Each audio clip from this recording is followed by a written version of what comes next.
Coast Guard vessel 3103. This is Philippine Coast Guard vessel PRP Cabra MRRB 4409. You are advised that you are currently sailing within the Philippines Exclusive Economic Zone, approximately 90 nautical miles west by south of Hornets Point, Zambales, Philippines.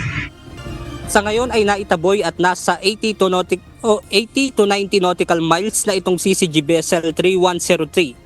Patuloy din ang monitoring ng PCG sa naturang barko ng Chinese Coast Guard.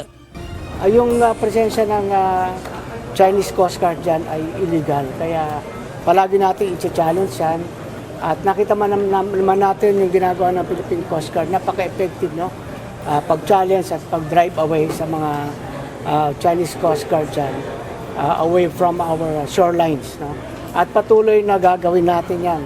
Sa ngayon ay wala pang binabanggit na schedule ang National Security Council patungkol nga sa araw kung kailan nila ihahain itong kaso, at dahil naniniwala rin nga sila na maipapanalo natin yung kaso bago nga ito isampa laban sa China.